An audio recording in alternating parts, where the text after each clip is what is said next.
I was going to say good morning, everyone, but that ship sailed.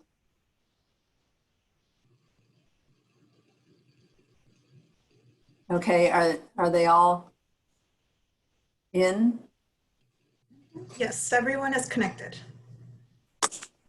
Well, I want to welcome you all to our very first activity of our new graduate student orientation for our MESCOF. That's what we call the Melanina Zuckerman College of Public Health. We call it MESCOF for short. Graduate students. Thank you all for being here. It's a great, it's a great opportunity for us to meet many of you. Some of you we do know. So thanks for being here. I'm Chris Tisch, and I'm the Assistant Dean for Student and Alumni Affairs here in the college. And this particular session is pretty much a very laid back, we want you to get to know us, and we want to be able to share a little bit about ourselves so that you know who we are and find out about how we operate in the Office of Student Services. So what we're going to do is we're going to introduce each of us or each of our staff, our Office of Student Services staff, let them talk a little bit about themselves and what makes them tick and what areas they're responsible for in the college. Okay, are we all good with that?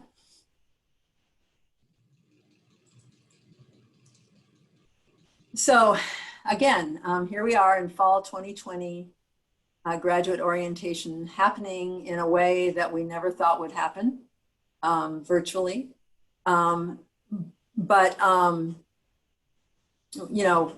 Regardless, we are realizing through this last 4 or 5 months, I guess it's been almost 5 months, that seeing each other on the screen is just as good. Well, not quite as good as seeing each other in person, but we try to tell ourselves that. So you all should have received an email from me that where we have outlined the 3 different part is the D2L site that we now have opened up for you all. I now am getting a sign that my internet is unstable. So I apologize. If anything happens, anybody can fill in here. So basically though, this particular session is the first activity in part 2 of our pre-orientation presentation. So we want to welcome all of you. Michael Tiern has asked you all to rename yourselves with your program that you're in. Is that right, Michael? Okay. Okay, so let's see. If you don't know how to do that, you put your cursor over the frame of your image. You get like 3 little dots at the top right. You can click on that, and that will give you the option to rename. Okay, next slide.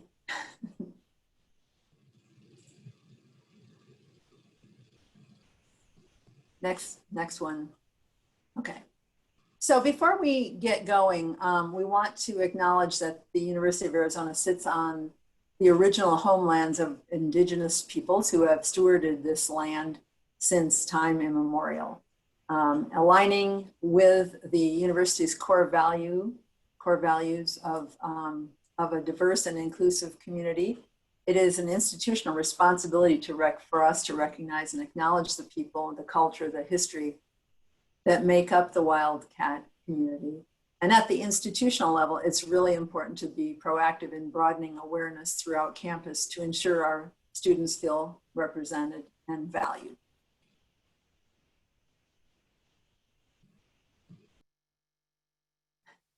Next. Okay, so again, my name is Chris Tisch.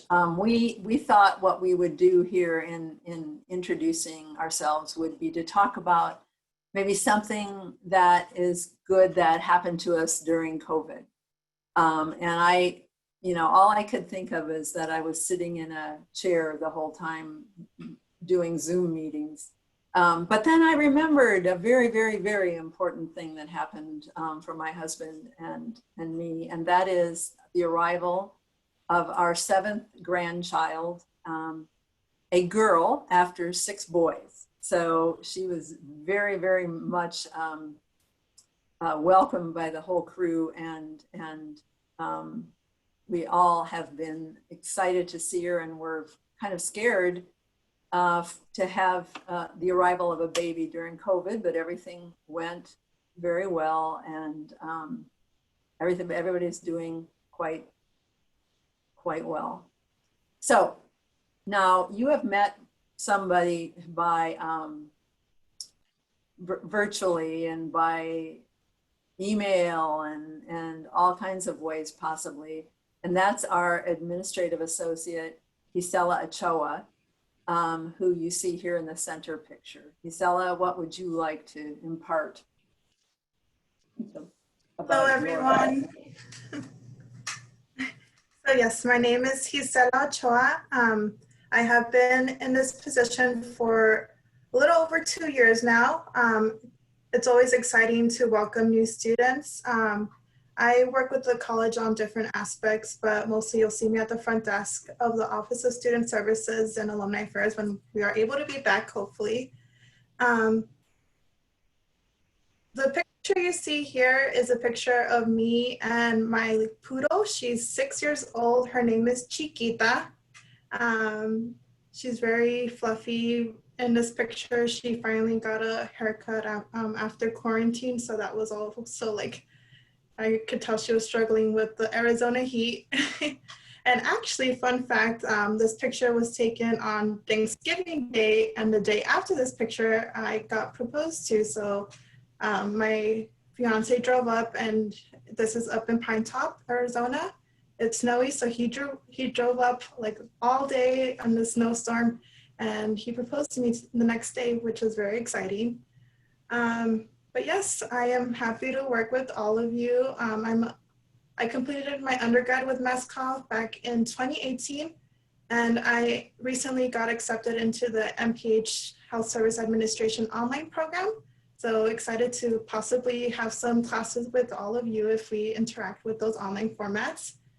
But yes, if you have any questions, you'll, as Chris mentioned, have either seen my name pop up. My email is ochhoag@arizona.edu. So feel free to reach out. We love getting to know all of you, and it's exciting to see you all here. And I'll pass it over to Eva. Hi, everybody. Welcome. I'm Eva Batista Waiteca, and I have been with the college the least amount of time, about a month, just a little over a month, and I'm very excited to work with all of you. In my picture, I'm with my husband and my 3 fur babies, and this quarantine has given me the opportunity to become a stay-at-home fur baby mother. So that's been a pleasure. I will be working with the graduate ambassadors and the admissions process, as well as advising all of you. And I really look forward to that. I'm learning a lot in this role. I come from the College of Pharmacy. I was there for about 2 years, and I'm a graduate of NAU with my master's degree in education, and also a U of A alum with my bachelor's degree. So welcome, everybody. Thanks, Eva. We're just sorry that the rest of, that Eva wasn't here earlier, so most of you would have met her during the application process, but you'll get to know her now. Okay, so now we're gonna transition into our undergraduate team so that that they are part of the Office of Student Services. I'm gonna toss it to Melanie Fleck, who's the coordinator of our undergraduate programs. Hi, everyone. Thank you. My name is Melanie. I'm the coordinator for the undergraduate program. Thank you, Chris. That means that I have the pleasure of overseeing our advising team, who will introduce himself shortly. This is my son, Felix. This is a picture of us on the 4th of July. We didn't go anywhere. We haven't left Tucson, since, I don't even know, January. But we were able to get to campus and celebrate then. My undergraduate degree is in public health from the College of Public Health at the University of Arizona. I also have my master's in public health with a concentration in health behavior, health promotion, also from the U of A, the Melanie Zuckerman College of Public Health. So proud alumni, double alumni. Before joining the Office of Student Services at the University's College of Public Health, I worked for 7 years as a health educator at the campus health service at the U of A, where I did some work with alcohol and other drug prevention, suicide prevention, and sexual assault and interpersonal violence prevention. So I'm really passionate about health education, also really passionate about working with students and get to combine kind of both of those things in this office and with these awesome people. And so we look forward to seeing you around and for you all to be awesome mentors and guiders, people who guide our undergraduate students. And yeah, come say hi if you have any questions about the undergraduate program or about our students. Thank you. I see that Felix has a man bun. There's no haircuts in quarantine. Yes, that's right. Yeah. That's right. Yes, I know that. Yeah. Yeah. Anais Garcia, why don't you tell us about yourself? Yes, hi everyone. Welcome to the College of Public Health. I'm very happy to share a little bit about me. This is me next to Melanie in the pictures. So this is Cooper. This is actually Mini Cooper. It's his entire name. He's a rescue dog. He's 11. He's 9 years old. And it's one of many dogs that I have right now because I'm actually right now in Nogales, Arizona. So I'm not in Tucson, and I'm staying with my mom with the quarantine, and she has 5 dogs, and then I have 2 dogs, so in total of 7 dogs at my house right now. So I wanted to share that with you because I'm an animal lover. And a little bit about myself. Before I've been in this position as an academic advisor for the undergrads since October of last year. So it's been a very different experience, but I love what I'm doing. I love working with undergrads. And again, like Melanie said, we're here to support every student in our program. And if you need anything, any questions, if you have any questions, please feel free to ask and reach out. So before I was in this position, I was working with the Southern Arizona AIDS Foundation.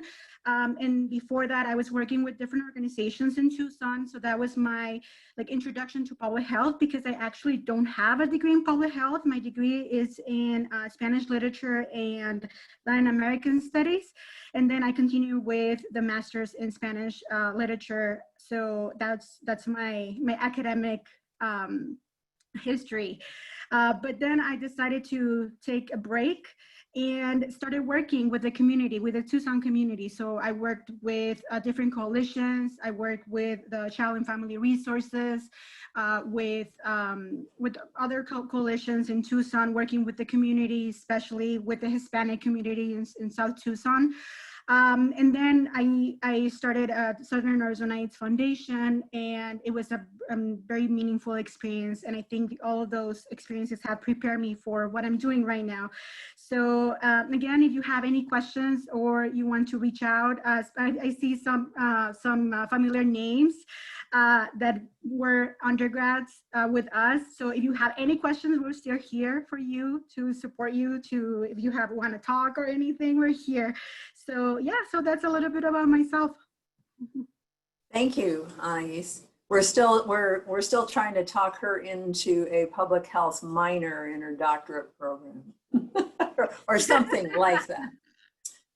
Okay, continuing on this theme of undergraduate support, I'd like to turn it over to Elsa Loya.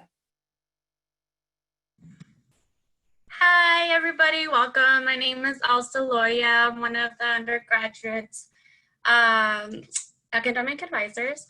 A little bit about myself. This is me in the picture with my nephew. His name's Sebastian. I've been spending a lot of time with him this summer.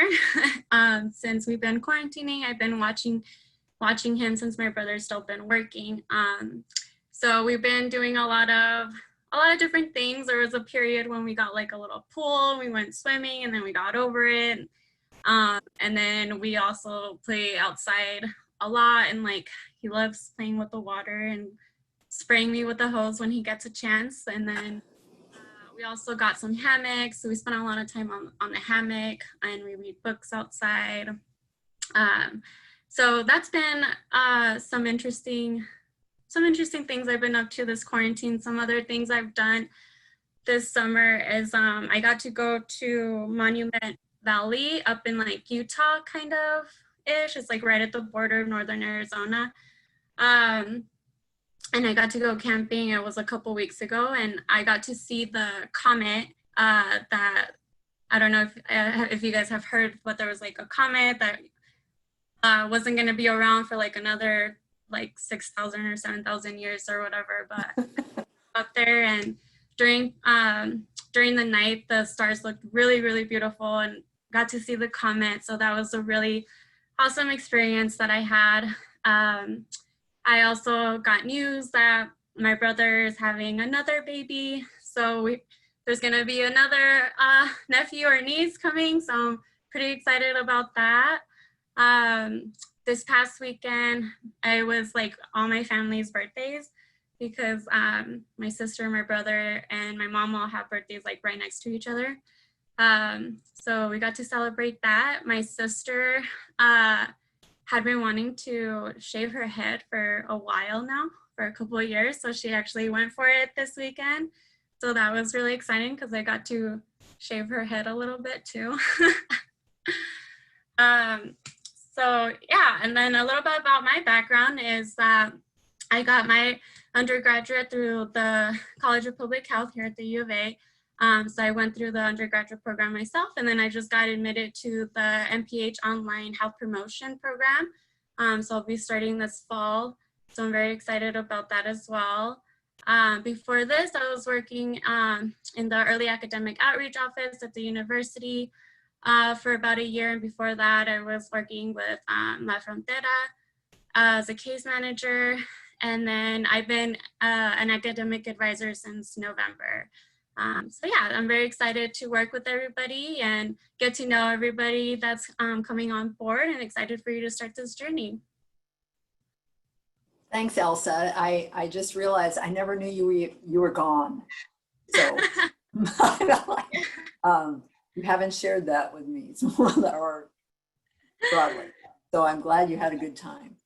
Last but not least in our undergrad team is a little lady named Abba Versace.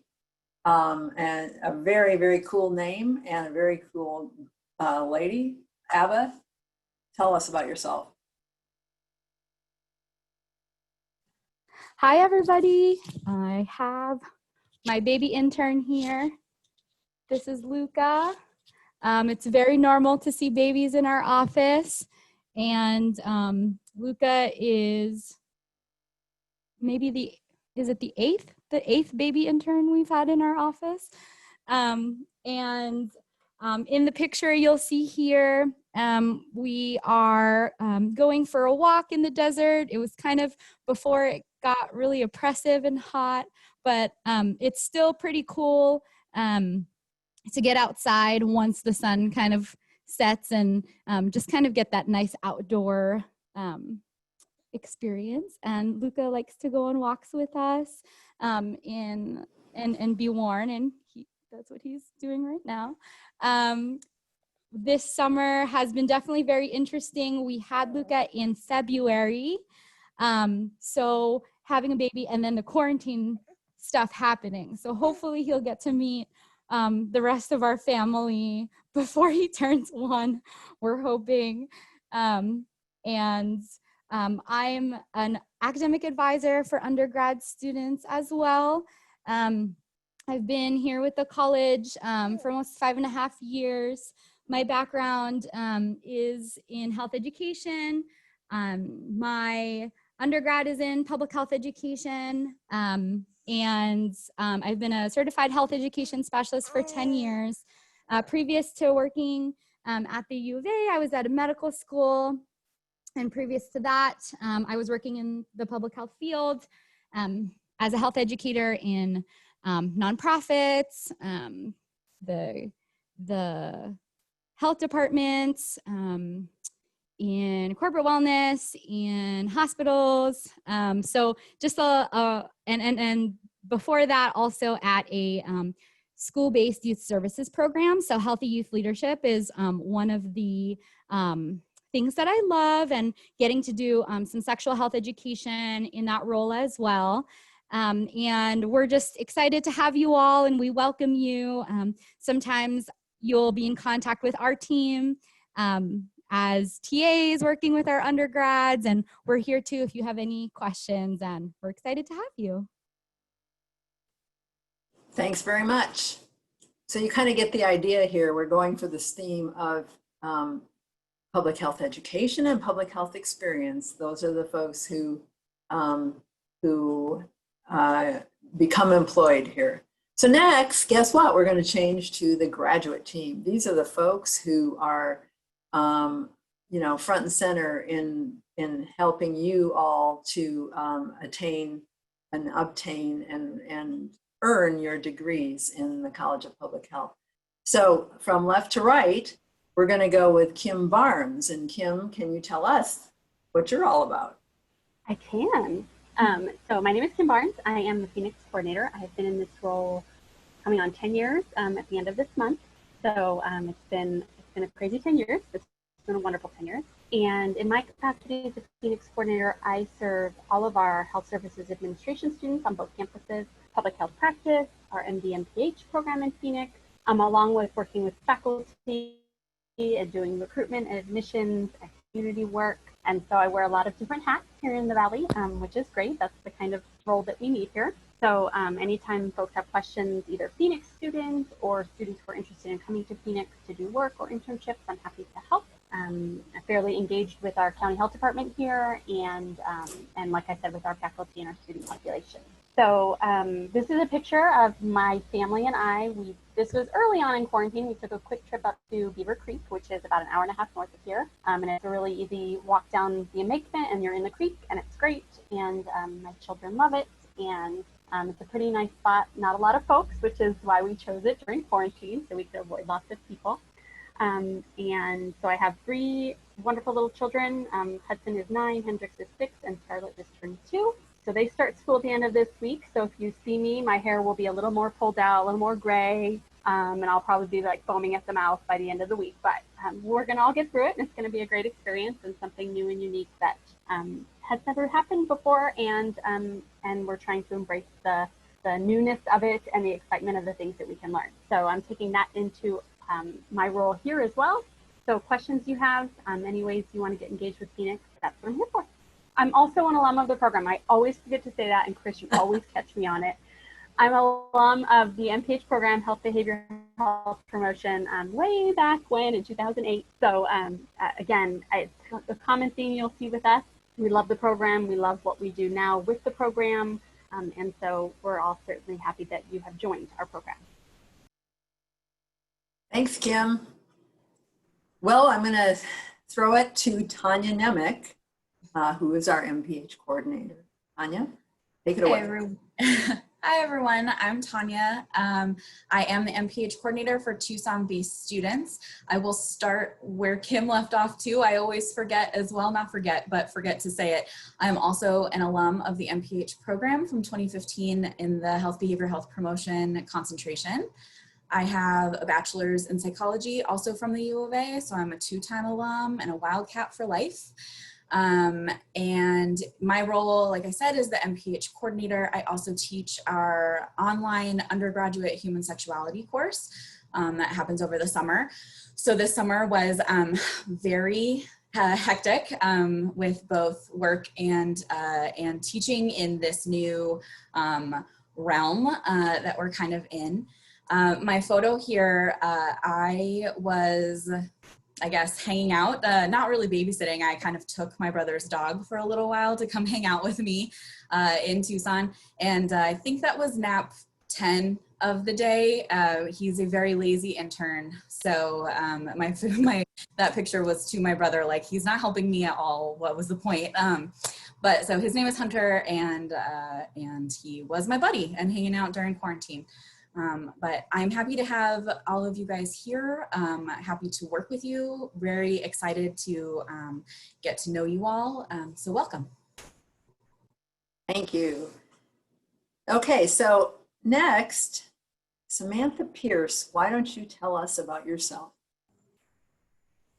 Hi everyone, and I apologize in advance. I'm getting that same message that my internet connection is unstable. So if at any point, okay, sounds good. Thank you, Tanya. So my name is Samantha Pierce. I am the online MPH coordinator. So like what Gisela and Elsa just mentioned, they're gonna be coming into my program this upcoming year. And I am also a double alum of the College of Public Health. So I did my BS back in 2016, and I finished my online MPH with a focus in health services administration December 2018. So born and raised Tucsonan, I had no other choice but the U of A, but it all worked out because I mean, we're coming full circle. A little bit about me is like what my picture says, I'm the online MPH coordinator. So much like what Tanya, what Michael, and what Kim do for your respective campuses and programs, I do the same thing, but for our online students. So one silver lining in COVID is not much has changed with my role in terms of how I work and how I operate with my students. I had to I don't leave the house to go to work every day. That's about the only change. But otherwise, a lot of what we're doing right now is kind of stuff already that we've implemented with our online students. That is a picture of me and my nephew Ezra. Earlier this summer, we all went up to Big Lake, Arizona, and I had never gone camping before. So that was a new experience. Didn't realize that you can run out of water in an RV. Like that was a really, come to Jesus moment, but it was super fun. And it was also really cold. I mean, it was like early June where it's already 100 degrees easy. And you can see I'm in a sweater, he's full blown sweats, and it was freezing. And when I say freezing, it was like 60 degrees. So I guess it's not like that cold. But for, again, born and raised Tucsonan, super cold. We're so super excited to have all of you here. Definitely reach out with any questions or concerns. I know that we may not too much overlap in terms of my role and you all as on-campus students, but I mean, I'm right down the hallway from where everyone else is gonna be when we go back to the office. Thanks so much, Sam. Okay, so again, last but not least, we have Michael Tiern, and I can't wait to hear about this picture. I'm a little embarrassed that I have a vegetable for a picture where everyone else had like their grandchildren, their children, their fur babies, and I've got a vegetable. There's a good reason for it. There's a good reason for it. So hi everyone, my name is Michael Tiern. I'm the coordinator for the MS and the doctoral programs. I also work with certificate students and non-degree seeking students. So I may have had some interactions with some of the MPH students as non-degree seeking. I'm gonna start with my picture before I go back to my introduction. I don't know if it's a little hard to tell, but there's a dark green squash there. It's a squash or a melon, I'm pretty sure it's a squash, but it's probably about 8 inches long. And the story here is that this is growing in my mom's garden. And I'm a gardener, so I help her out with the garden every year. And this year, like March 15th is the frost date in Tucson, which is like the first day that you can really kind of plant summer garden. It's like when you're supposed to get out there and put everything in. Well, March 13th is when we all went into lockdown pretty much. And I, not being that serious of a gardener, just kind of a hobbyist gardener, I didn't have my seeds yet. I didn't have my plants yet. I had a few seeds actually. So I didn't know what I was gonna do for my garden.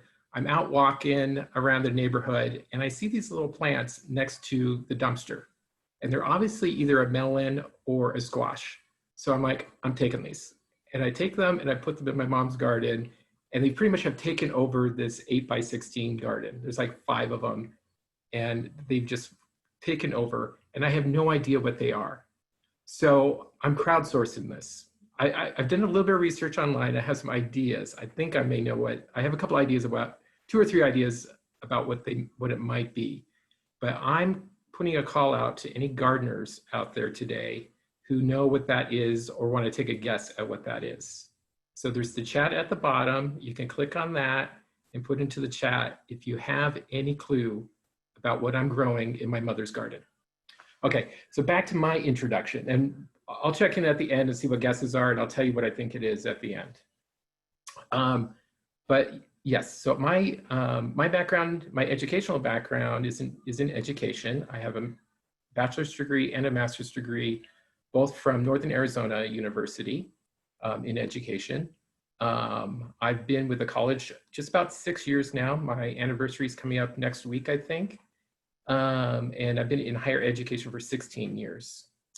My background, kind of my connection to public health has been as a volunteer for many years. I think I have about probably a decade and a half working in aid service organizations. SAFE was not one of them. SAFE is like the big one here in Tucson, if anyone's familiar with SAFE, and that's where Anna East used to work. I go back to like 1991. So this is actually my second pandemic. So this is like, I've been here before kind of thing. But like 1991, when the AIDS epidemic was still like full blown, there was not good treatments, is when I started volunteering. And some of my greatest heroes in my life are people that I met back at that time. And I've got a few other years that I volunteered in a men's shelter here in Tucson, the Primavera Men's Shelter. So, and some other experiences here and there, but those are kind of my frontline kind of experiences with public health. And my role today as the coordinator for the MS and doctoral programs and certificates and non-degree seeking, you know, I'm here to help the MS and doctoral students to get through all their milestones, to get you oriented, to support you. But if there are any NPH students out there, or even MS students who want to talk about doctoral programs, please do reach out to me. I'm happy to talk with you about how to have a strong application, what you're getting yourself into if you are accepted, any kind of miscellaneous questions that you have about doctoral programs. I'm happy to meet with any of you. Okay, was anyone brave enough to make a guess? Okay, someone's a zucchini. It's kind of the color of a zucchini. Oh, Carrie, oh, hi, you're friends with a friend of mine. That's great. Oh yeah, I think we have. I saw your picture, like I think on the Facebook. Looks like a green pumpkin to me. Yeah, maybe an acorn squash. It's like the same color as of like an acorn squash or a zucchini. It actually has kind of the darker stripes in it. I don't know if you can tell, more like the acorn squash. Well, and I have bad news for you, Michael. Melons and squash crossbreed really easily, so you may not have a one thing. Good one, Kim. And I think that's one of my 3 possibilities, is that there was something funny that happened, that the squash were fooling around with each other or something. I don't know. Yeah. So I think that's a good one, because we do have another variety of squash in the garden. So that could be, so it could be a cross between the acorn squash and zucchini. The plant actually looks a lot like a zucchini. The other idea is that it could be, it's a variety of pumpkin. It's just a small pumpkin. It's kind of oblong. So I didn't want to believe that, but it has started getting some orange in it. So I'm thinking that the pumpkin theory is a good one also. And then the third one is, I think I saw a picture of some sort of Eastern Asian squash that kind of looks like it. And I don't remember what the name of it was, but some type of gourd. That's good. Well, you know what? If you're curious, email me in a couple of weeks after I've harvested it, and I'll tell you what I found out. I was going to say, when are you going to harvest? Yeah, give me probably at least a couple more weeks. We'll see. So tell us, when you said the plants were by the dumpster, are you saying they were like you dug them up or what? Yes, they had like planted themselves out and like in terrible soil, like between, like in a crack in the asphalt. You know, it was just like this horrible soil. I was amazed that they were even alive. So yeah, I scooped them up. Oh, that's so wonderful. You save them. That's my quarantine story, yes. Yeah. um, well, I realized that I said very little about myself, so I will tell you that that I have actually been working at the university for 33 and a half years. I started when I was 10. No, I'm kidding. I actually went to school here and left, and when I got married, and then we came back, and I worked in the College of Medicine for a number of years, and I was a department administrator in the College of Neurology, or the Department of Neurology.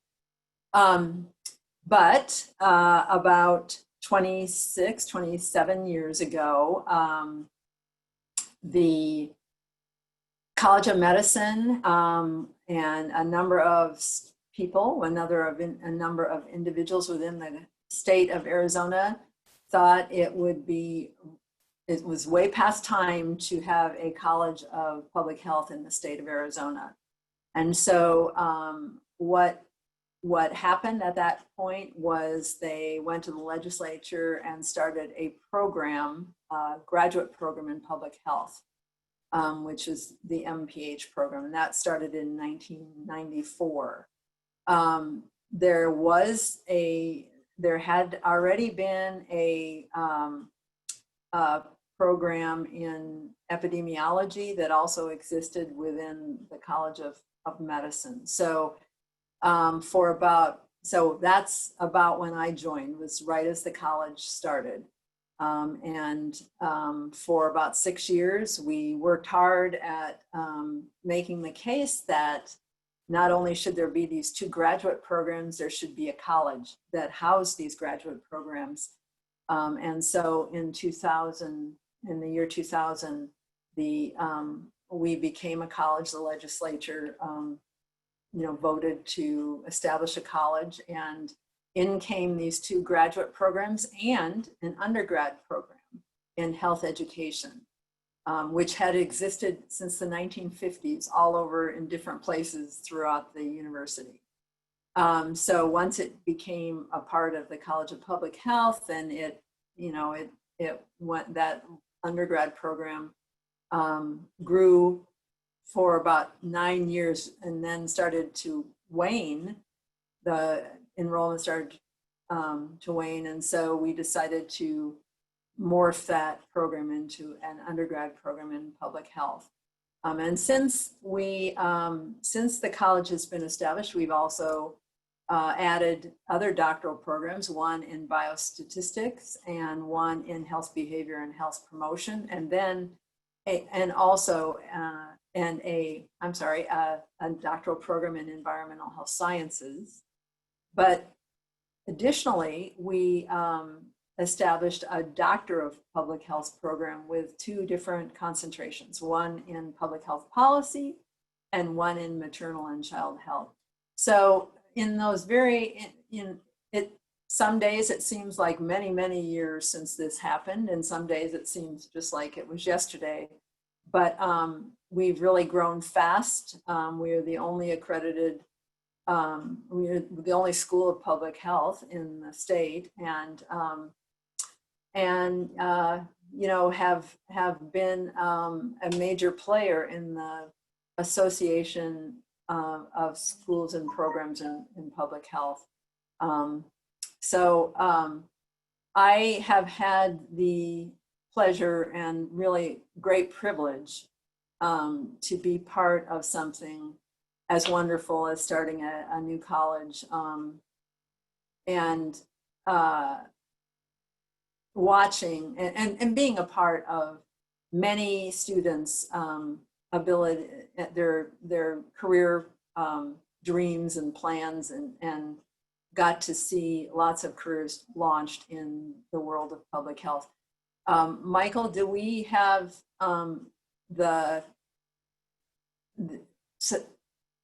well, in a minute, I think are we going to present our demographics of our program? Okay, so before I do that, however, this pictured on this slide shows how we basically see each other almost every couple of days. And you know, for our program, it's bigger than the Brady Bunch, but we realize that for every person, the view is different. So oftentimes you'll see us looking up, looking down, looking around, and that's the way life's going to be for all of us for a while anyway. Hope a magic wand would be waved in front of us and everything would be gone, but that's not going to happen. So we like I said, we do meet very regularly and talk about everything that we need to talk about. Now, I need to tell you that the passport code for this particular activity is 9. So write that down. What's the magic number? Okay, next slide. Michael, you want to do this? You're muted. I thought I clicked it. Thank you very much. Uh-huh. Yes. So we've told you about us. We're going to tell you now a little bit about who you are as an incoming class. So right here are just kind of the hard numbers of on the left are the current students, the continuing students, and then on the right is the class that's coming in this fall. So you can see that we've got quite a few coming in, 169 folks in total. Of the MPH students, there's 145 of you all. 51 of those are part of the online program, and the rest, I guess that's 96, are part of the in-person. We've got 13 PhD students, 7 DRPH, and 4 into the MS program. We actually don't have any MS PHs this round. But you can see that you've got a big class that you're joining already. We're coming close to what? That's close to 600 graduate students, which is a pretty good size program. And we go to the next slide.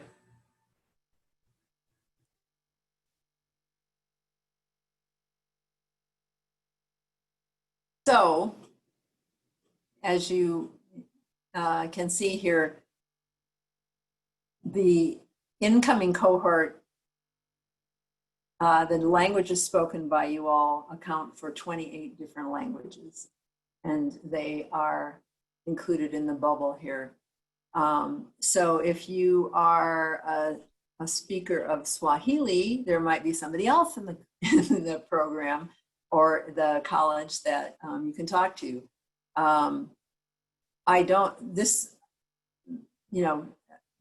Regarding the students who are already here, I think we would be adding other languages to this as well. The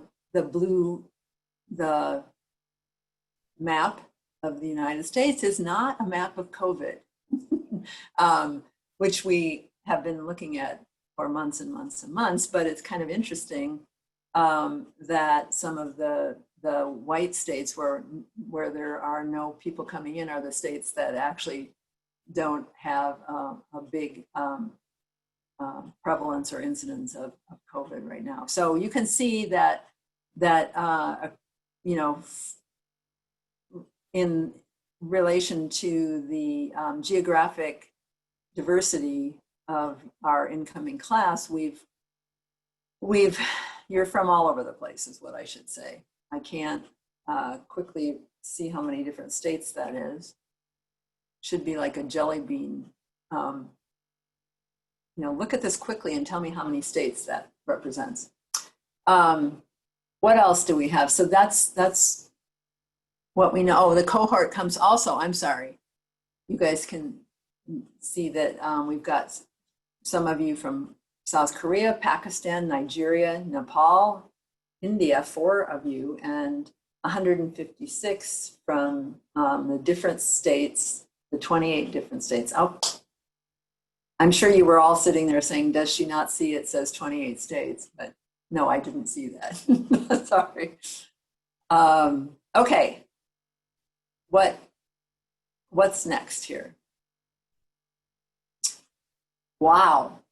Who wants to jump in? Tanya? Sure.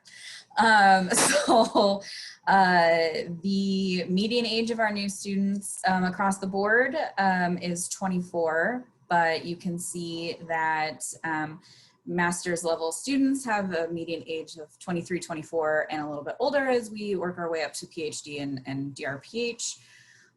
We have 59 first generation college students where their undergraduate was first generation, 97 were graduate program. They're the first ones to go to school. And then returning U of A students, 84. When we are done, because we did show you our numbers, well, we have a few more students that are being admitted right now to the online program. But when we are completely done with our admissions process, we'll come back at you and show you the final numbers, the percentages, etc.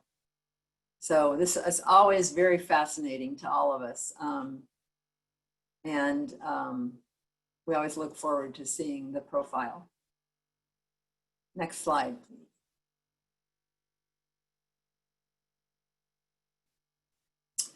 All right, so at this particular time, this is what we look like right now. Your cohort looks like in terms of ethnicities and the male-female split. So again, we are no different in we're no different than any other school of public health in which the female students far outweigh, not outweigh, but outnumber, outnumber the male students. Let me think, what else do I want to say? Okay, never mind. So here's the part where I always think like, wow, most of these students, there was just like one little class that snuck by me and graduated actually before the MPH program was officially established. I don't really know how that occurred. And our dean was actually part of that first MPH cohort, graduating cohort. But when I look at this, I realize the impact that the college has had because, you know, our students, our alums are out there in the world doing all kinds of great work. And I always get very excited when I hear about what everybody's doing, and maybe we can, of note, you each, the MPH cohort and then the MS and doctoral cohort have an alumni session in which you'll be able to, you know, meet some alums, hear what they're doing, ask them questions about what they would have done differently, etc.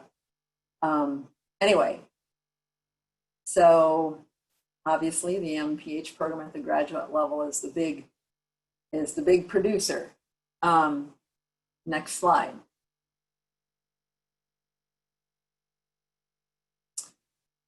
Okay.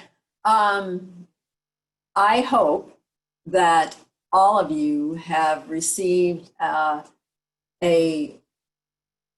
communication, from the University of Arizona about the 4 course modalities that are in that our courses, all of our courses will follow one of these course modalities, is what I mean to say. You know, if you have not received it, we'll certainly send it to you. Tanya, would you like to explain this, or Kim, one of the two? I can do it. And Tanya, you can pay me for that later. So there's 4 course modalities. In-person is exactly what it sounds like. You are in person, on campus, in a classroom, of course, with added safety features, wearing face coverings, physical distancing, etc. And people are working very hard to set up and make sure that those things are all in place and well established and well explained. And then flex in person is exactly what it implies. It's a flexible in-person model, meaning that some of your coursework will be done in person, and those dates and or times and locations are on both your UACA Student Center and also communicated to you by your instructor. So they'll use a combination of in-person learning as well as online learning as, in combination. And again, the mix is determined by your instructor and should be communicated to you either via email or via D2L. And keep in mind that you should be using your U of A email. You should make sure you're checking that because that's where those communications will go. Live online is a synchronous version of your class. So it's the date and time identified in your course schedule. You'll just connect remotely. In all likelihood, that will be via Zoom, but instructors may use other formats as well. So again, they will communicate that to you and provide you with the link, either via D2L or via email, U of A email. So live online, again, in person, or not in person, but you're at home or you're wherever you're connecting from, but it is live at that time. And then an I-course is our way of saying an internet course. And these courses are delivered fully online, almost always in an asynchronous fashion. So you're not required to be online at a certain day, certain time. These are typically what we think of when we say online courses. So your courses, again, through UACA Student Center, it's very clearly identified what modality each course is, what days and times for both in-person or live online, and the flex. Please note that all classes will move to a remote version after Thanksgiving. So you won't be needing to return to campus regardless of course modality after that point. So everything will either move to live online or asynchronous, however the instructor determines that after Thanksgiving. And please keep in mind, please bear with us as everything is moving. Some things are a little bit of a moving target, so check your schedule regularly. Some classes may move from in-person to flex to live online. And so things may shift a little bit over the next coming week, in particular because, again, we're in a COVID hotspot. And so as things are moving, those will change. There is a COVID webpage for the university where all these updates are provided as well for the university level.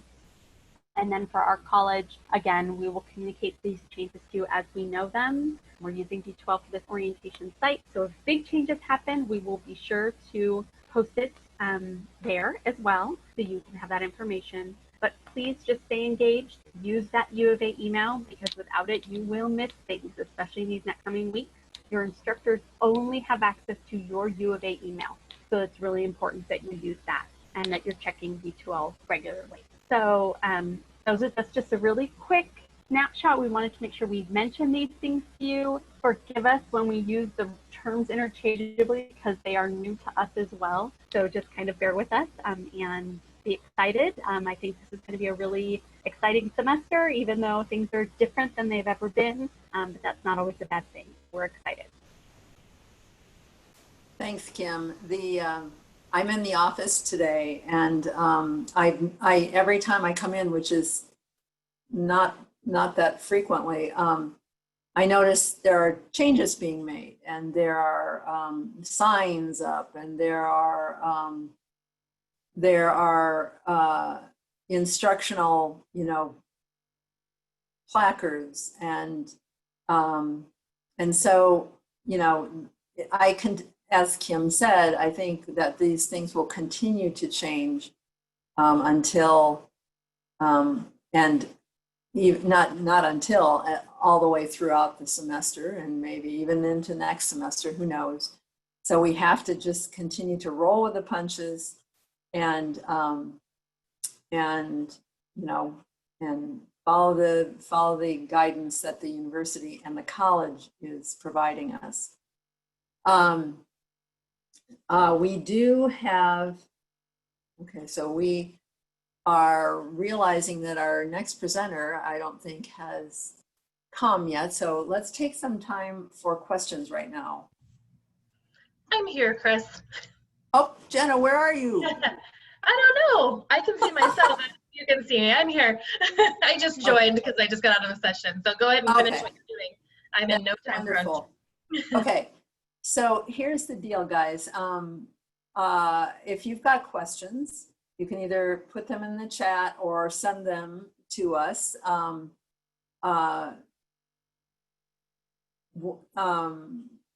back to the email that you've received from me and study it, and then we will also and then you can, you know,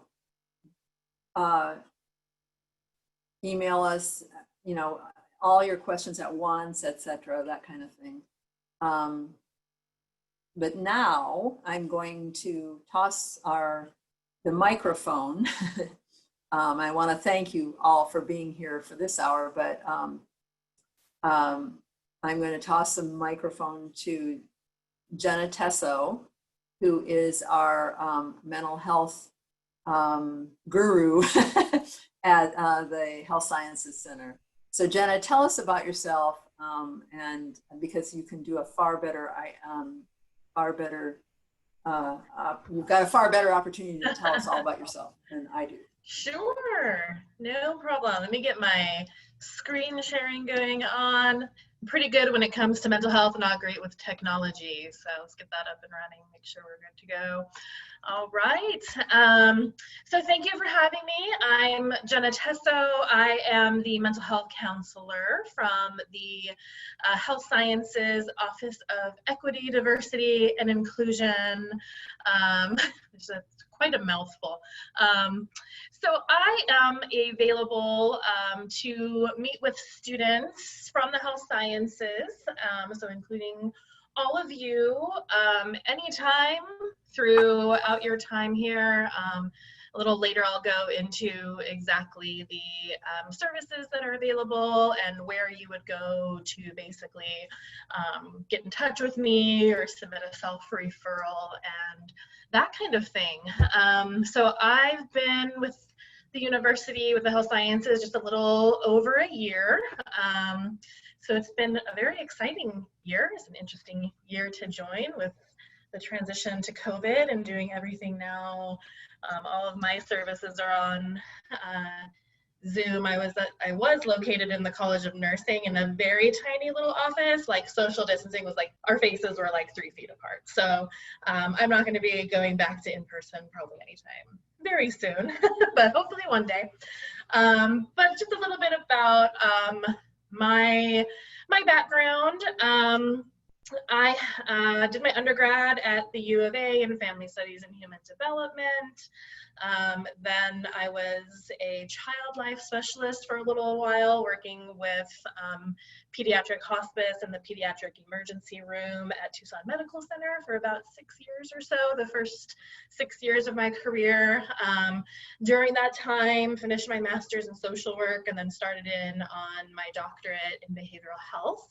And then after that, just kind of delved into the world of social work and therapy, and I've worked in a lot of different places. I have worked in many different environments, which is kind of cool because I got to learn a lot of different things. We're here at the university.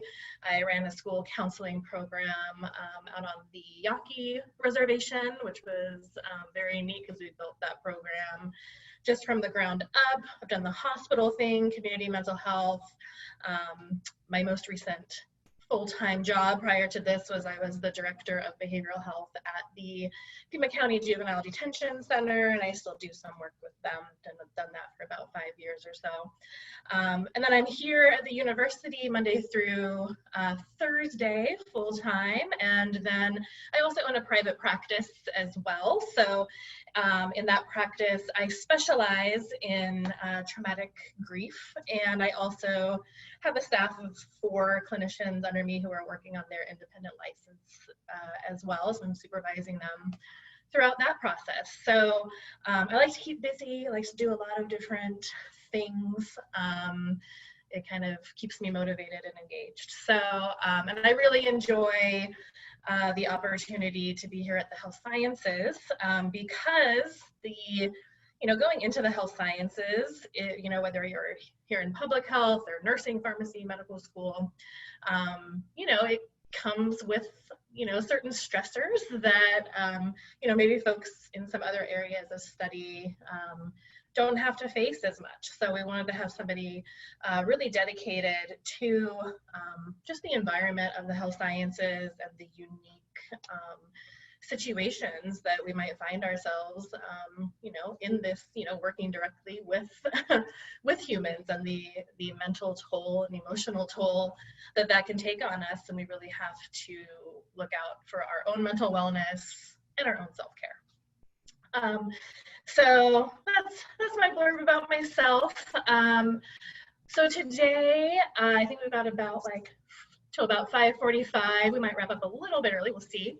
I'm just gonna go through just some kind of mental wellness strategies and tips for you. This is kind of like an overview, one size fits all, kind of some blanket strategies and some, maybe like some mindset tips, if you will. So we'll go through that, and I'll talk a little bit about also just some warning signs to kind of look for in yourself or in peers that might, suggest that, maybe my mental wellness is slipping a little bit.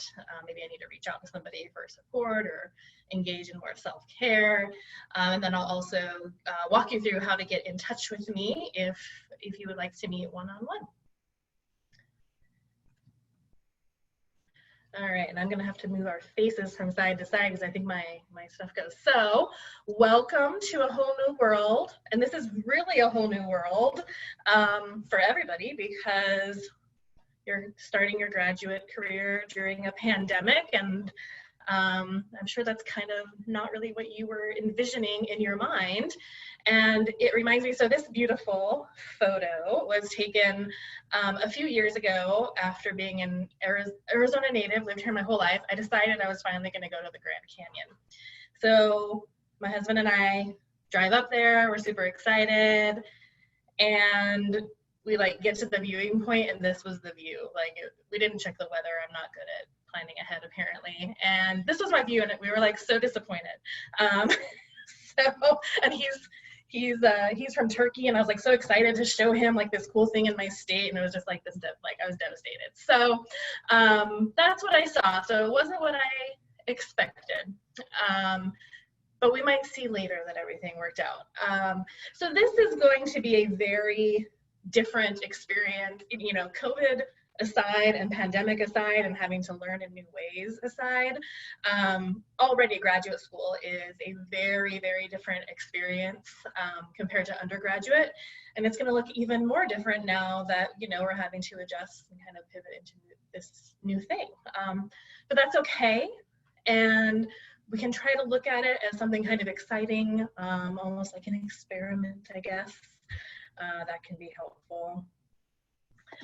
So some things that, can be kind of helpful is I always try to tell people that I'm working with, especially if we're having a lot of anxiety about any new experience, is to try to go in with curiosity. I kind of like that term.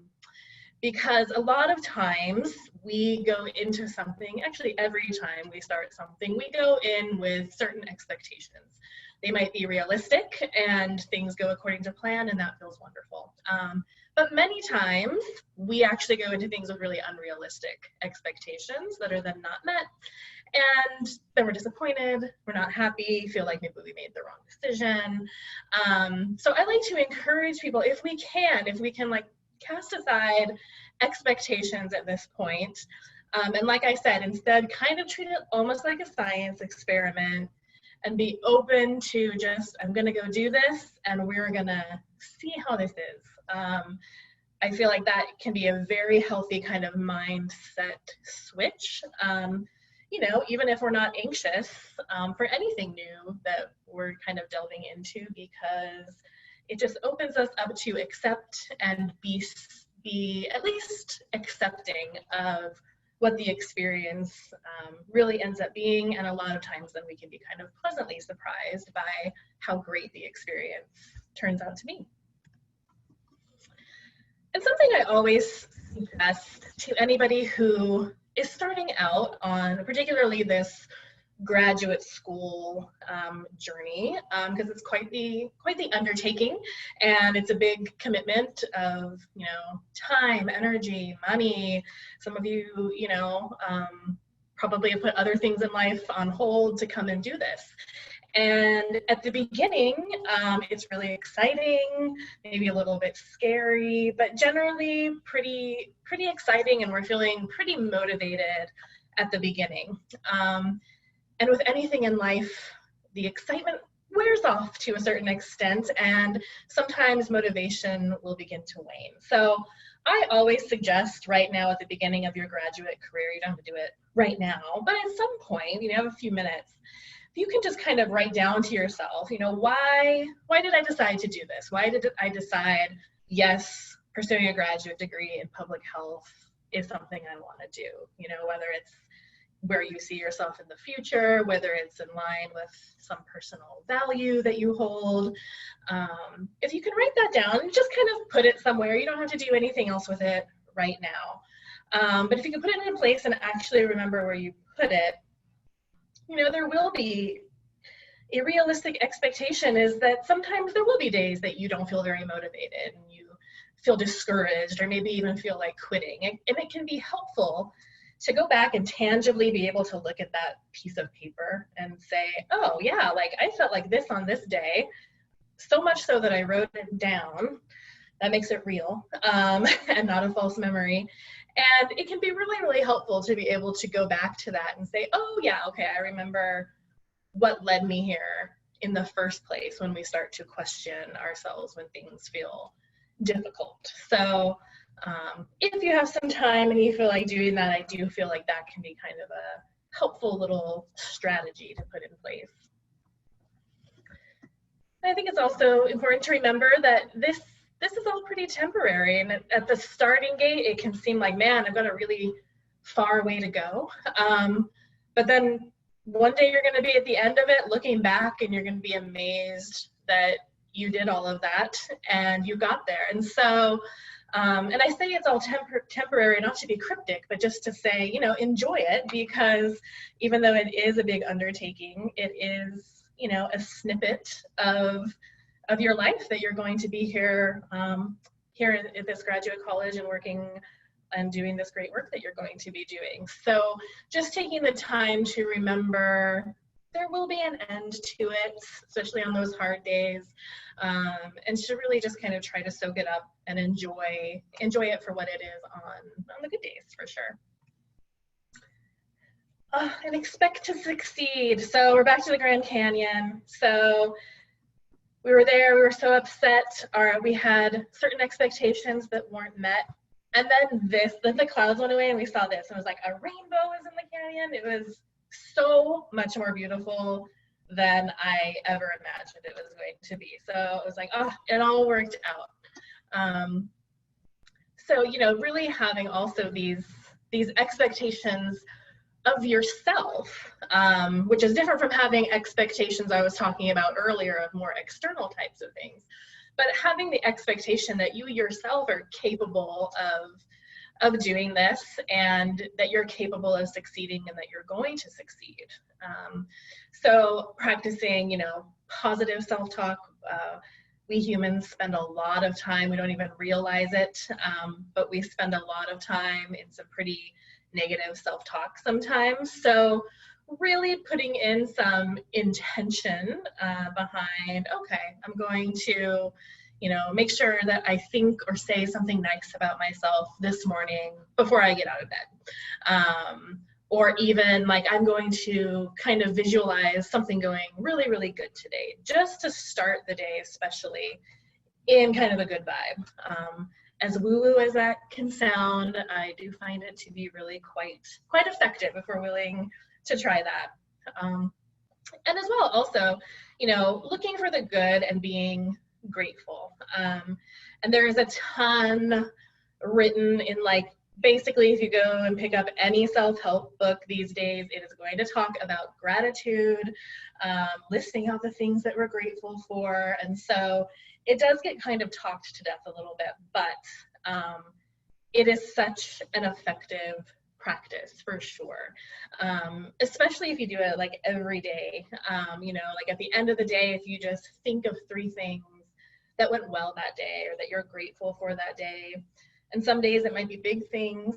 I've definitely had days that weren't so great, but I'm like, well, I'm grateful that I have my Keurig coffee maker because I can at least go make a delicious cup of coffee whenever I feel like it. You know, some days it's that, and that's great too, because that really enhances, it's those little things that really enhance our life. So as cliched as the whole like gratefulness practice can sound, it really, really is helpful. And I find it to be particularly helpful on my terrible days when I'm not feeling good and I don't feel like my life is going well. It's very helpful to, again, be able to look back at that and be like, oh, okay, well, actually, I have quite a number of wonderful, good things in my life. So I also encourage that as well. And not to be a Debbie Downer, but we also have to expect a little failure. I would say that definitely one of the most common things that I see here at the university is really students having difficulty tolerating failure, and I use that term loosely, but basically not performing at the standards that maybe they were used to performing at in undergraduate. Whether that looks like grades, you know, that they're not getting the grades that they're used to getting, or feeling like the workload is overwhelming and they've never felt that overwhelmed by workload, so they feel like they're not able to or not capable of handling that amount of workload. That's definitely one of the things that I see a lot of. And I read something recently, I can't remember where, but it said that sometimes we have to be okay with having like a C+ day or a C+ week. And sometimes we have to just be okay with getting a C+ on an assignment and not let it be a catastrophe. So expecting that everything's not going to be perfect, that we're not going to be performing perfectly, and that is totally okay and appropriate and part of the learning process. So just remembering there's going to be bad days. We've all had them before, and I feel like I'm finally getting enough wisdom that when I have a bad day, I'm at a point now where I can say, I've had bad days before, and I do always feel better eventually, and usually not too much later. So remembering again, the bad days are just temporary. If you're, you know, if you don't perform to your expectations on an assignment, or if you're in internship and, you know, something's not coming as easily to you as you are used to, or like you're expecting of yourself, that's okay, and you're going to feel better, and you're going to learn from it and be able to move forward. I think it's important to also understand, particularly right now, because I'm assuming most of you are going to be doing this for the most part completely online. So whether that's in Zoom kind of live classes or the asynchronous classes, it's more important than ever now to really be in tune with and understand what is your natural working style, because you know, it's one thing to have to show up to campus for a 9 a.m. class, and that kind of like gets you going, and you have like this time constraint around it that you have to meet. But now with the way things are looking, you're going to need to really do some reflection on, well, when do I really do my best work? Do I need to, you know, get up early and get to work on it? Or am I truly more of a night person? And what kind of environment do I need around me? Do I need to set some boundaries with, you know, people I'm sharing this space with? Or do I need to set myself up a space that feels like it's very scholastic and where I can concentrate. And I feel like I could do like a whole workshop probably on environmental factors as far as like focus and attention and motivation during COVID, because I'm trying to figure that out too as time goes on, because it is weird doing everything remotely. It definitely requires a shift. But I would definitely, at the very least, suggest you at least have a physical space that is kind of your space that you go to do your academic stuff. And you don't do, it's kind of like how they say, like, don't do anything besides sleep in bed. Same thing if you're doing everything from home, you need a dedicated space so that your brain can switch on, okay, when I'm in this space, I'm in school mode. And then also equally important, when I step away from that space, I'm out of school mode. I think one of the hardest things is that personal school, work, life, everything's being done in the same physical environment these days for most of us. And it can be hard not to let them all kind of mix together. So maintaining boundaries every which way, I think, is extremely important for sure. Goals. So I always like to talk about goals because I find that most of the students that I work with, I mean, you're in graduate school, so clearly you have set some goals in life and followed through on them and achieved them and will continue to do so. Clearly goals are important to you, so I like to address that and just reiterate that goals are important. We need goals to keep us moving forward and to keep us motivated, but also the importance of allowing some flexibility into that, because it's easy to get really wrapped up in our goals and think that there's one way of achieving those goals or one path or one way of being a graduate student, and that is just not true, no matter, you know, what pressures you hear from other people in your life. So I think it's really important to identify and get really clear about what your goals are. Make sure they align with your values, but also keep in mind that the way I achieve that same goal might look very, very different from how Chris achieves that same goal, but we might end up at the very same place. So trying to shy away from doing the comparisons that we all tend to do as humans is paramount for sure. And I think it's also extremely important, this is another thing that I see a lot, is, you know, we progress through life and maybe our values change or our life circumstances change, or we get into something and we're like, oh, actually, I don't love that a whole lot anymore, or I just don't love it at all. And so being willing to change our goals and say, this is no longer a goal that fits me and my values and my personality, and being willing to say, I'm going to go ahead and set a new goal and start working towards that. So being able to allow ourselves like that grace and that flexibility a little bit, I think, is very, very important as far as achieving happiness over the course of our life. We have to be willing to listen to ourselves and change course when we need to. Oh, self-care, my little pug here. So it's very important to make a self-care plan. It doesn't have to be an official plan, but again, especially right now during the pandemic, these are some of these things, these basic self-care things can kind of tend to slide.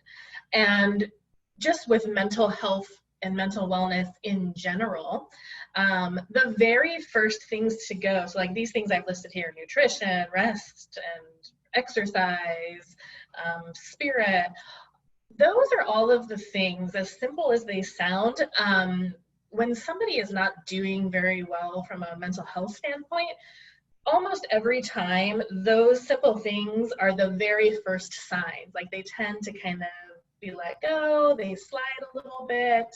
Maybe people, you know, maybe if you normally like love, you can't go to the gym right now, so that's not a good example, but if you love to work out and you find a way to do that, if you find that, oh, suddenly like I'm not doing that, I'm not putting in the effort, or my nutrition is sliding, or my sleep, I'm either sleeping a lot more or I can't get any sleep. Those are always potential early warning signs that, you know, from a mental health standpoint, we may be struggling a little bit. So they're really important to, first of all, kind of be tuned into within ourselves. And also as a preventative type of a measure, it's always these basic things. So making sure we're eating well, making sure we're exercising when we can. Spirit and connectedness, I put, that's not necessarily religion by any means. It can be for some people, if that's important to you and that's within your belief system, but it can also be like connecting with nature. It can be connecting with other people, just kind of taking care of that like spirit aspect of ourselves. And then also making sure you're getting some personal time and some rest and relaxation as well. And the personal time I feel like is very, very important as well. You know, just scheduling a little time alone. I never realized until COVID happened and I didn't have a daily commute anymore, like how much I used that time to either like get myself into work mode for the day or like get myself out of work mode and into just like I'm Jenna at home mode.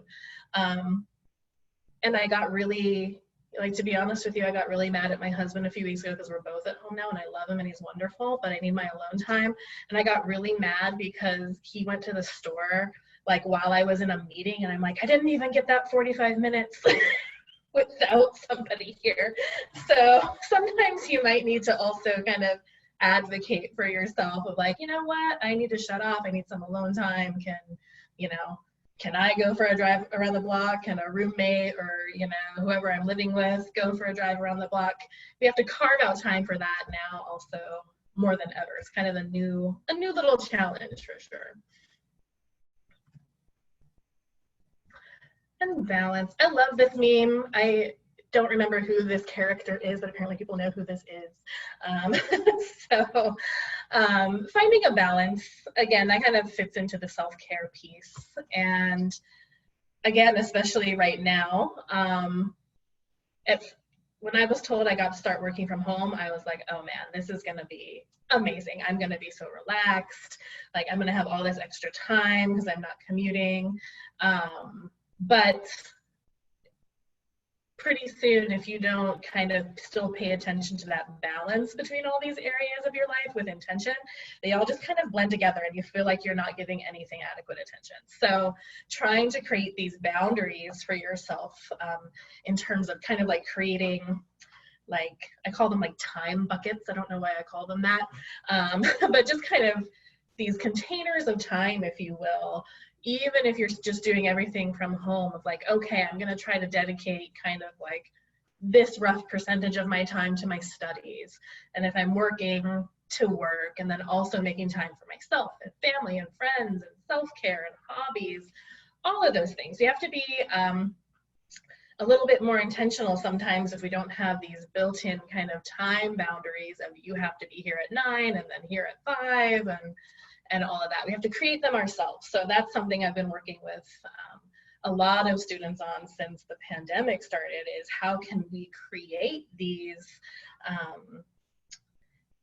like time boundaries for ourselves in a way that we can stick to them so that we can kind of create some balance and a little sense of normalcy throughout all of this. So definitely when you'll have to make a school schedule anyway, right? So try to work in some of these other things to it too, so that it can kind of come out as balanced as possible according to your priorities and your needs and values. And I feel like this was more timely last year because things were actually going on you could say no to, and then now with, you know, everybody kind of quarantining, there's less opportunities to get out and about. But this can also, doesn't just necessarily refer to, you know, someone inviting you out for drinks on a Friday night, but also, you know, like extra projects, extra responsibilities to take on, you know, and especially as you're like first starting out in grad school, you've got to kind of see how it fits for you, see what your natural workflow is going to be. It's very easy to want to say yes to everything, to every opportunity that comes our way. And before you know it, we're just stretched way too thin. So the strategy that I always recommend for handling this is if we just set our default response to no. And then to be able to flip it over to a yes, we ask ourselves just a few questions.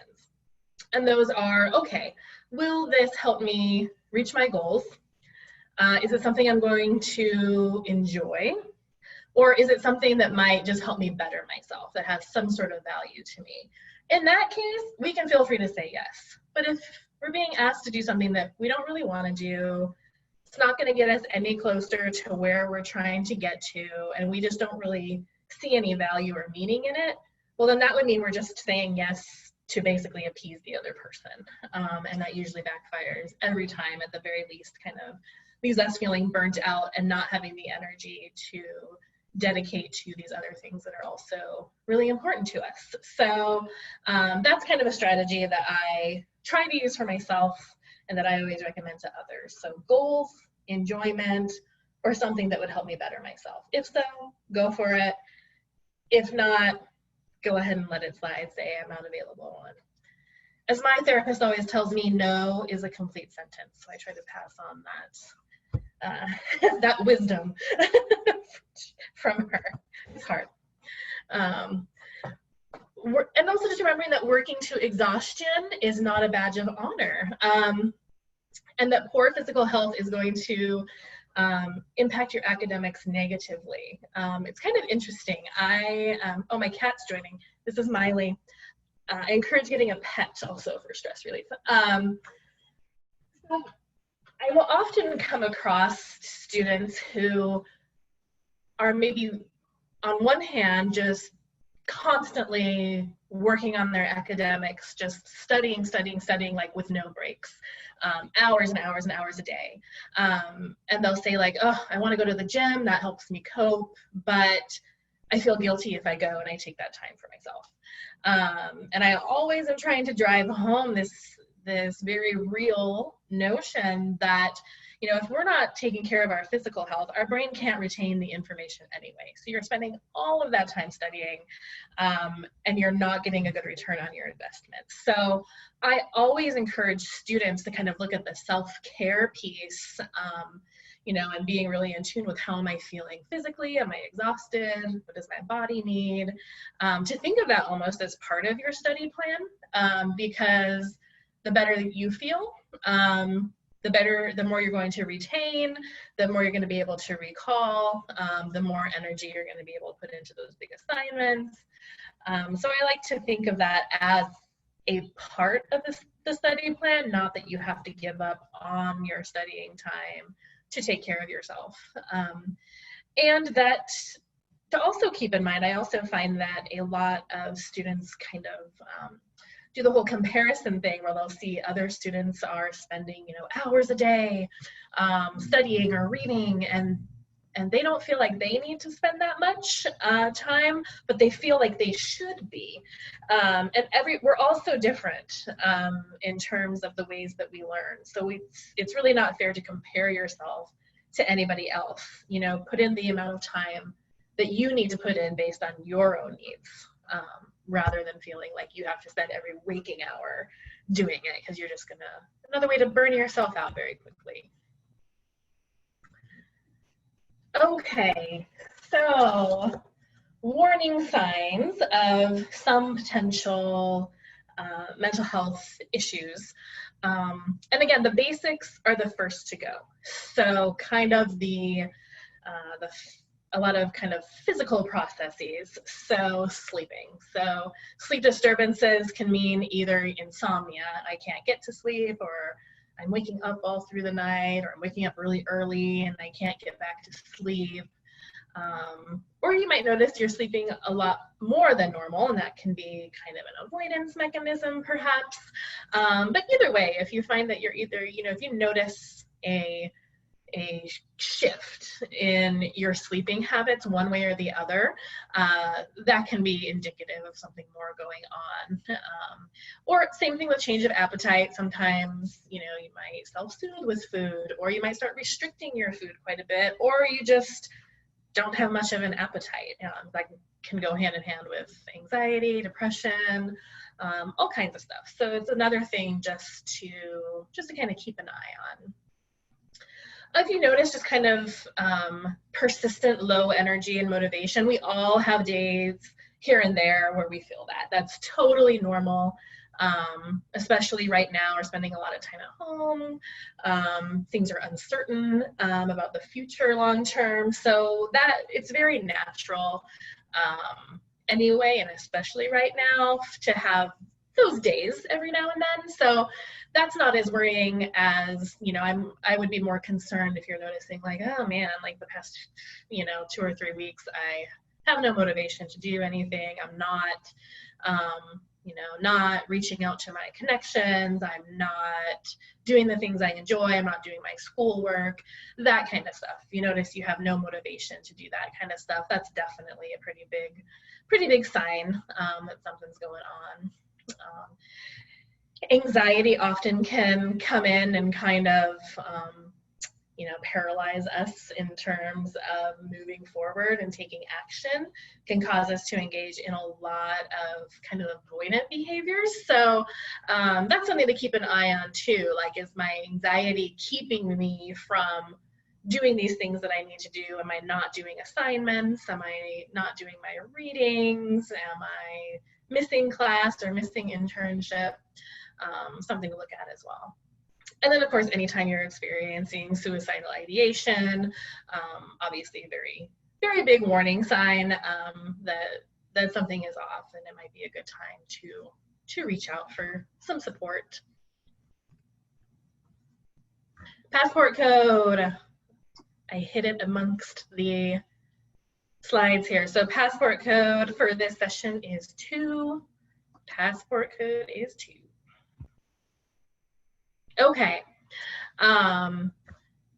So as far as the services that I am able to provide to you, and first I just want to mention that anytime you come to see me, it is totally confidential.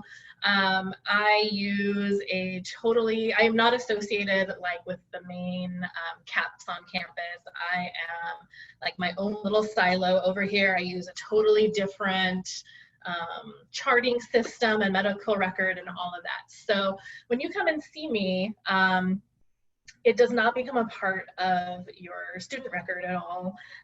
Nobody knows who comes and sees me besides me. I'm the only person who has access to any of that. And the other thing that's really cool is that it's all just totally free of cost to the health sciences students. So you just make the appointment and you come and see me. There's no charge. We don't take your insurance information, none of that. So that's another cool thing too, just to be able to have that at no cost to you. And it also adds into the that confidentiality factor. You know, we're not going to be dealing with insurance. No letters are going to be going to your house showing what services you received or anything like that. So it's kind of this nice extra layer of confidentiality. And so, you know, you can do mental health assessments and diagnosis. I'm able to provide kind of brief individual therapy if there are some things that you need to work on that you feel are getting in the way of your academics or your personal life. And if it's something kind of outside of, you know, of my scope, or you need more like long-term or intensive support, you know, I provide, of course, referrals to either campus resources or other community resources. And some of you might be in Tucson right now, some of you might not be. So we'll just work around that if you need it and help get you connected with wherever you're at. Some of the resources there the best that we can. I also provide trainings on, you know, mental health and wellness topics. I am a certified mental health first aid instructor, and hopefully they're going to give us permission soon to be able to start teaching that in an online format. Right now, it's only approved to be taught in person, but they said they're working on that and we should be expecting it soon. So that's a really great, it's an 8-hour course that goes over tons of mental health topics and kind of, you know, talks about warning signs and how to intervene if you have to, if you know somebody or come across somebody having a mental health crisis. But I do trainings on other topics as well, but that is one of them. So hopefully I'll be able to start offering that soon again. Looking forward to that. Yeah. So that's that. And then as far as how to schedule something with me, again, used to be in, used to be in the nursing building, but now I'm just doing everything via HIPAA compliant Zoom. So it's not the normal Zoom, it's the private HIPAA compliant one. Once we have the session, the whole record of it totally gets erased, so there's no recording of it, nothing. So what you can do is you can go here to this website. I'll actually show you, I'll get out of this and show you exactly where to go to find me here. But first let me go over to, I always just like to give everybody that I talk to the number for the Pima County Crisis Line. So they're there 24/7 if you're having any sort of a mental health crisis or you know somebody who's having a mental health crisis. They're there to talk to on the phone, and they can also send out a mobile team for an assessment if something needs to be done in person as well. So that number is 520-622-6000. It's a good resource to have. And then I don't provide after hours coverage, and so, but CAPS does, and their after hours line is right there at the bottom, 621-3334. And they have a counselor on call that they kind of rotate through, again, 24/7 if you need to talk to somebody. So it's a really great resource to have for sure. So let me switch my screen over here and I will show you where you can go to put in a referral for yourself if you need to. Okay, so what I do usually is, if you just, I just go to Google to find it quickly. I just type in UAHS EDI, stands for Equity, Diversity, and Inclusion. And it'll just pop up here if you go to the main site. And then I am over here under mental health wellness. So if you just click on that big thing up in the banner there, that will bring you over here to my little corner. There I am. And what you would do for yourself is you just come here and you click on the student referral form, and it just pops up an email thing, and it will shoot it right on over to my email. So you can go right through there, or you can just email me directly, which is right here. Here's all my contact info right here. So it's just my name, Jenna Tesso, 1 S in Tesso. A lot of people put 2 S's in, and then I don't get stuff. So Jenna Tesso with 1 S at email.arizona.edu.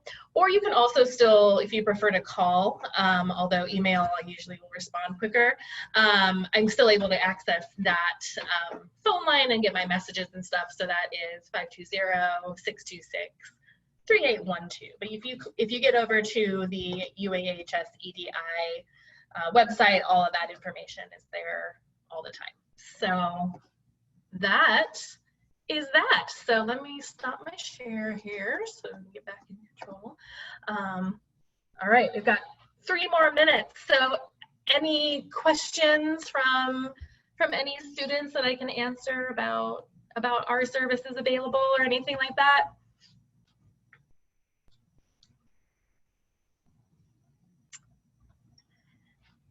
So strange not being in person and able to see everybody's faces. But I've got a couple of questions if no students do. Yeah. The first one is, I know, from what I understand, our cohort last year had some challenges with feeling like they were connected with their fellow students and with the college.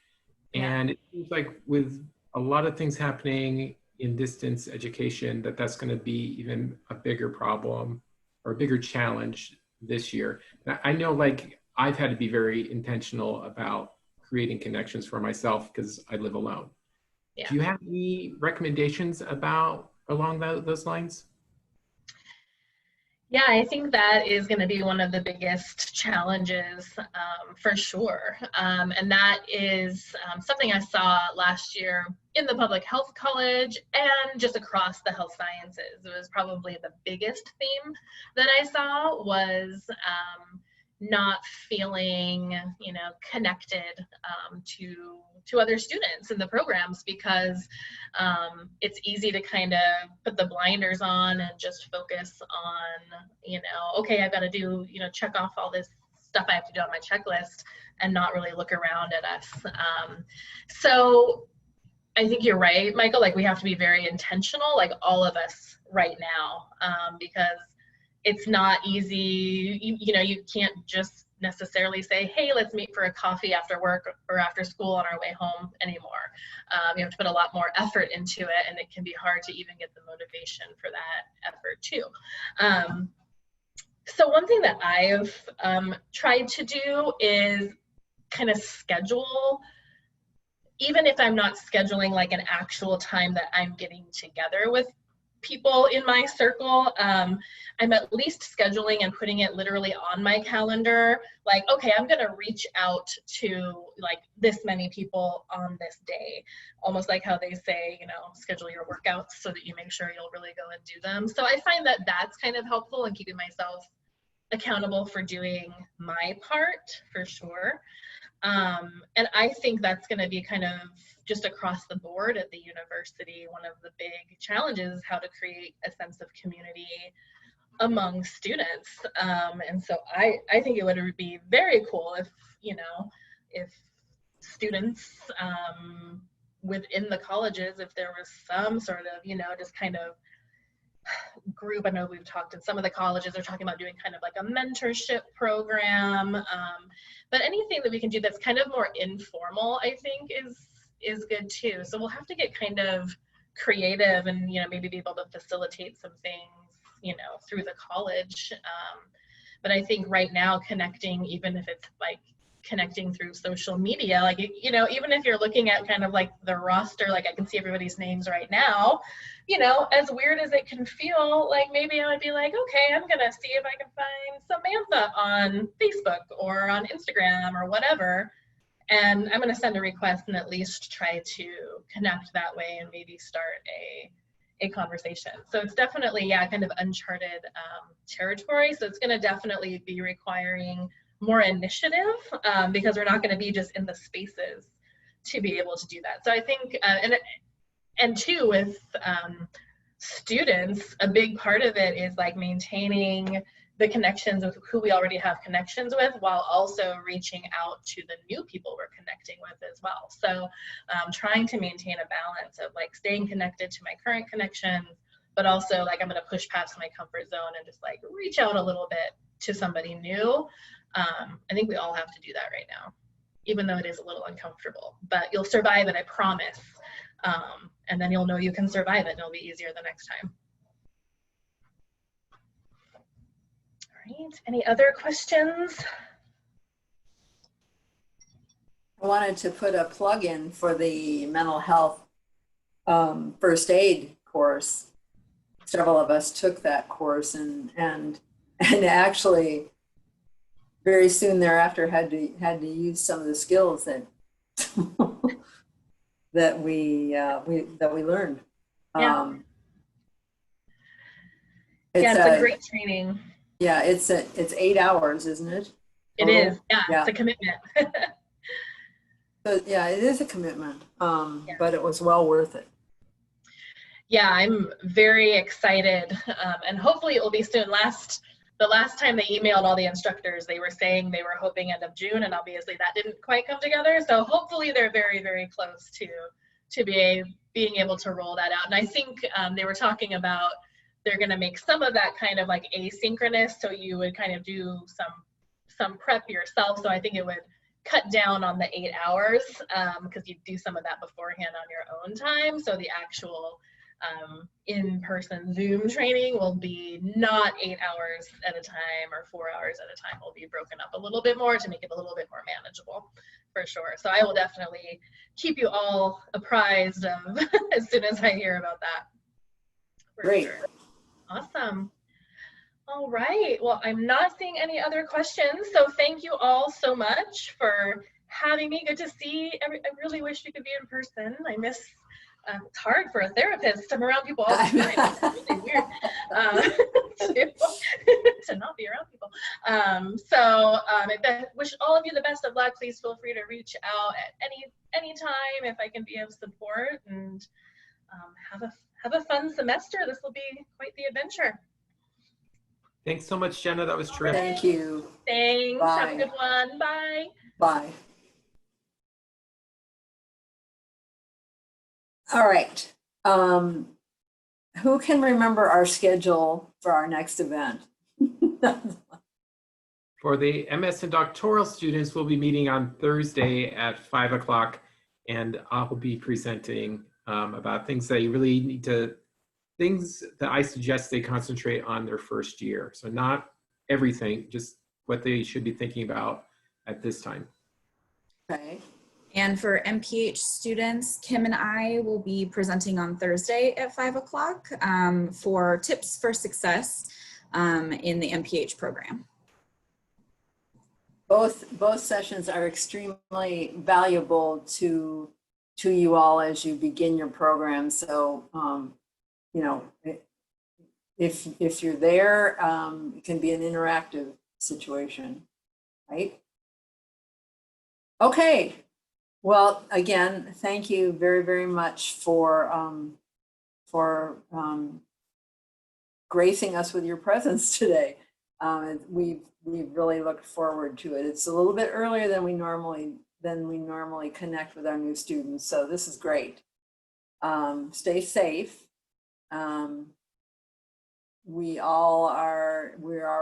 Everyone's wearing masks, so pick out a few that you love.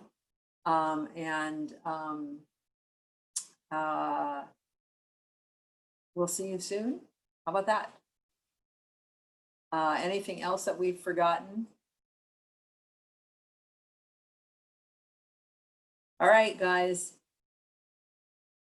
Great to have you and to see you today. Bye-bye.